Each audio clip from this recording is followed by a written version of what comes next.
ભરૂચમાં જ આમ આદમી પાર્ટી દ્વારા ધારાસભ્ય અને આમ આદમી પાર્ટીના આગેવાન ચેતરભાઈ વસાવાની અધ્યક્ષતામાં જાડેશ્વર વિસ્તારથી બાઇક રેલીનું આયોજન કરવામાં આવ્યું હતું। આ બાઇક રેલી સમગ્ર વિસ્તારમાં એટલે ભરૂચ શહેરના વિસ્તારોમાં ફરી હતી।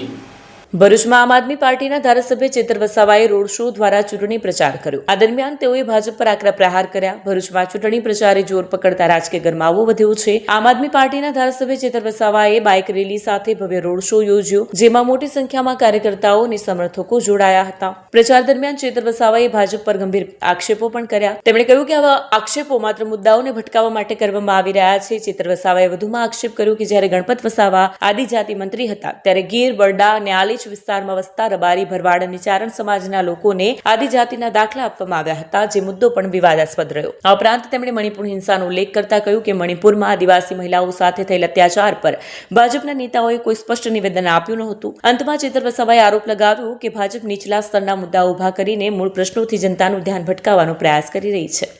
જે રીતે સ્થાનિક સ્વરાજની ચૂંટણી ગુજરાતમાં આમ આદમી પાર્ટી લડી રહી છે, તાલુકા, જિલ્લા પંચાયતથી લઈ નગરપાલિકા, મહાનગરપાલિકામાં આમ આદમી પાર્ટીએ ગુજરાતમાં 6500 જેટલા ઉમેદવારો ઉતાર્યા છે અને બધા ઉમેદવારો અનેક પડકારોની સામે પણ ખૂબ મજબૂતાઈથી લડી રહ્યા છે। એક બાજુ ભારતીય જનતા પાર્ટીનું 30 વર્ષનું શાસન છે। લોકોના કામ કર્યા હોત તો એમણે પોલીસનો ઉપયોગ કરવાની ફરજ ના પડત।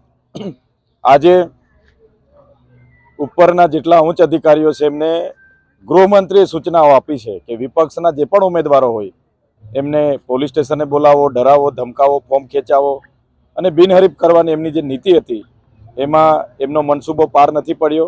આમ આદમી પાર્ટી એક કેસો થયા, જેલોમાં પણ ગયા, છતાં ઉમેદવારો આજે મજબૂતાઈથી લડે છે અને અમારા ઉમેદવારોના સમર્થનમાં આજે હું ભરૂચ ખાતે પણ આવ્યો છું અને ભરૂચ ખાતે જે પ્રકારે જનતાની વચ્ચે અમે જઈએ છીએ, જનતાની રજૂઆત અમે સાંભળીએ છીએ, એના પરથી તો એવું લાગી રહ્યું છે કે ભરૂચની જનતાએ મૂળ બનાવ્યું છે।